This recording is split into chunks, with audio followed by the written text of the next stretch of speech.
Hai, Assalamualaikum. Nama saya Nurul Arini binti Abdul Razak dan juga pasangan saya Putri Nur Sabrina binti Abdul Halim.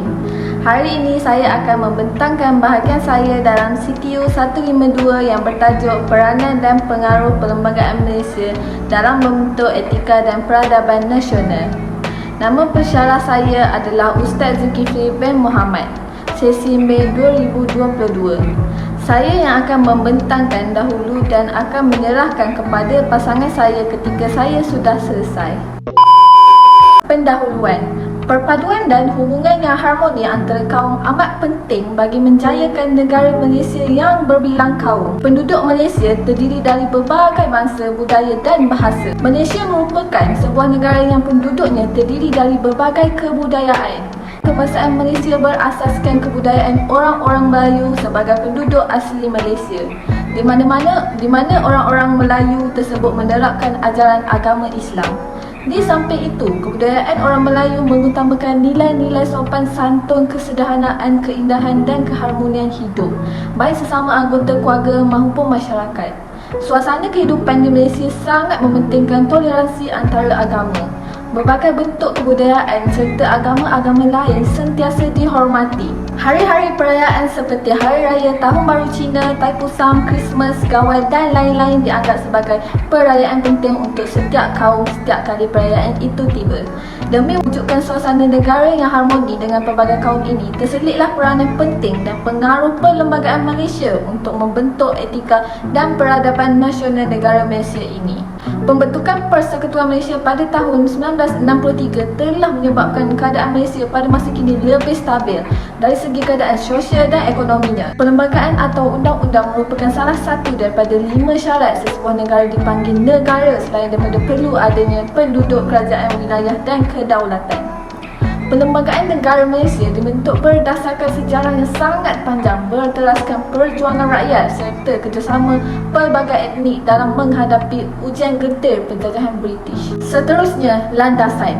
Secara amnya, kewujudan perlembagaan kepada sesebuah negara adalah sangat penting kerana dengan wujudnya perlembagaan. Seterusnya, mewujudkan pemerintahan yang adil seperti kewujudan perlembagaan dari segi sejarah berdasarkan tolak ansur antara kaum dalam beberapa perkara hak istimewa orang Melayu, bahasa Melayu, agama Islam dan lain-lain lagi. Mengelakkan penyalahgunaan kuasa dan mengawal pergerakan kerajaan dan rakyat. Contohnya, keadaan ini secara tidak langsung akan membentuk pembahagian kuasa dan dapat mengelakkan daripada dimonasi kuasa oleh suatu pihak. Sebagaimana yang digariskan dalam perlembagaan, terdapat beberapa peruntukan khas tertentu untuk YDPA serta Sultan, Raja atau yang di-Ketua Negeri. Dalam hal ini, walaupun baginda mempunyai bidang kuasa tertentu, tetapi segala tindakan mereka adalah tertakluk kepada perlembagaan. Selain itu, alat penyelesaian masalah seperti perlembagaan sesungguhnya telah menjadi undang-undang tertinggi negara dan menjadi rujukan utama dalam pengubalan undang-undang persekutuan dan negeri. Bahkan sebarang masalah dalam pembuatan undang-undang atau rujukan apa-apa hukuman kepada seseorang warga negara adalah berasaskan perlembagaan. Seterusnya, huraian. 3 konsep keramat, perpaduan, kesepaduan dan penyatupaduan adalah permulaan melihat dan menyusun segala yang rumit dan pelbagai dalam sosiologikal imajinasi kita berkaitan dengan masyarakat majmuk. Sebilangan besar negara-negara di dunia pun menginginkan perpaduan. Untuk mencapainya sukar dan mengambil waktu, maka segala usaha yang dilaksanakan hanya boleh membawakan kesepaduan yang dianggap sebagai tahap sebelum atau prasyarat kepada perpaduan dalam tahap ini. Usaha-usaha inilah yang bergerak sebagai proses penyatupaduan.